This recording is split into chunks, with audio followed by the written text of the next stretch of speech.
What's up everyone? Welcome to day 3 of the At My Chord Melody challenge. Today is the day you start composing your own chord melody arrangement. So by now you should know the foundations of chord melody, and if there's something that you're not 100% clear with, go back to the first part of lesson 2. Anyway, I can imagine that composing a chord melody arrangement is something new to most of you. Therefore, in this lesson, you're gonna be working on only 4 measures, and I will make it very easy for you. Basically, I will give you the melody and the chords that you can use, and you just have to put them together. Having said that, let me play the melody that you need for today, and remember to pay attention to the chords on top. 4, 5, 6.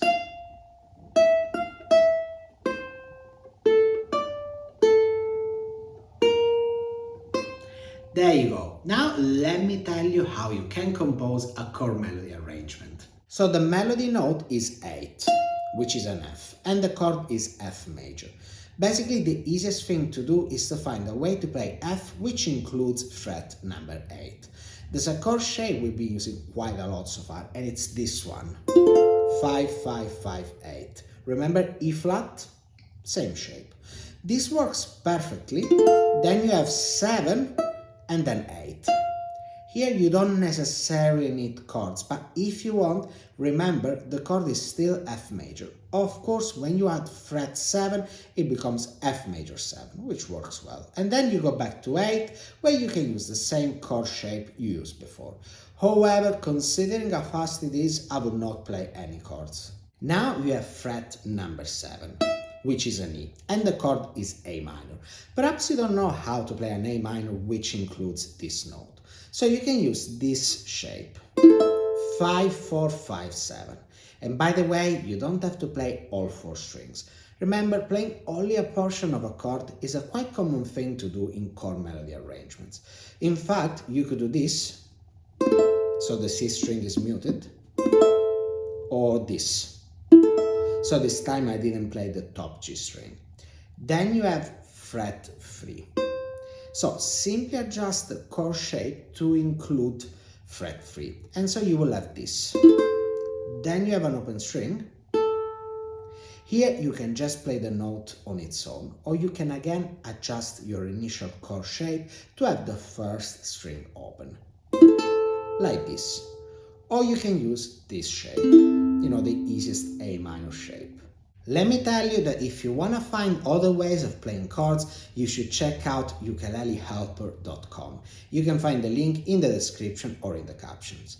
This website is great because it shows you a lot of different chord shapes. Furthermore, it gives you the option to discover which chord you're playing. So say you're playing this, but you don't know the name of this chord, you select the frets that you're playing and the website will tell you that this was a B flat at 9.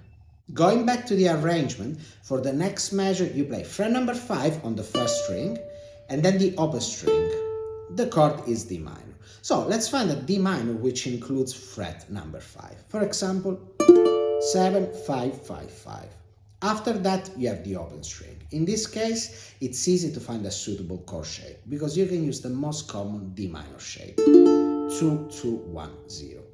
One thing to mention, as I said in lesson 2, you can slightly change the chords. So for example, for the first note, think about using D minor 7 or D5.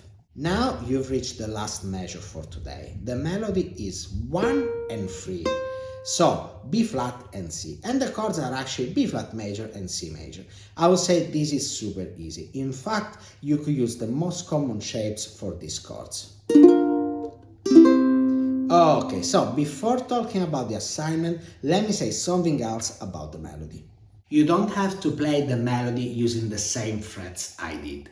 In fact, the exact same notes can be played on different frets, and this can be very useful when you want to experiment with different chord shapes. Let me show you another way of playing the melody.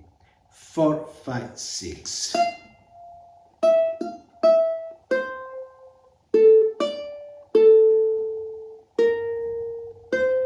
Okay, if you want to challenge yourself, consider composing your arrangement based on this way of playing the melody, so that you can discover alternative chord shapes. Your assignment for this lesson is to compose and record a chord melody arrangement of the 4 measures I show you today. As always, play it very slowly, and I would say write it down as well so that you can easily remember it. Also, revise what you learned in the first 2 lessons. By the way, you might have noticed that I didn't play my 4 measures of the chord melody arrangement. Initially, I thought I was gonna do it, but then I realized that you might feel like you have to do what I'm doing. And so I decided to explain to you everything that you need, but to leave to you the job of putting it together. So just give it a go, and if for any reason you get stuck, just DM me. On the other hand, if you feel that you want to challenge yourself, use different chord shapes and embellish the melody with some techniques. One more thing, if you want, you can also compose a chord melody of another song, but it will have to be 100% your own work. Having said that, don't forget to visit my link in bio or the description, depending on where you're watching this, to access all the material that you need for this lesson, which, by the way, is completely free. Remember to use the hashtag @mychordmelody and mention me in your stories or posts. So make sure you add @UkuleleLovers1. By doing that, I can see your assignments and you'll have the chance of winning a wonderful Carla All Solid Mahogany tenor ukulele. Moreover, I will reshare your work in my stories and you will receive personalized feedback from me. Having said that, I'm looking forward to your assignments and I will see you in a few days with the 4th lesson of this challenge. Ciao!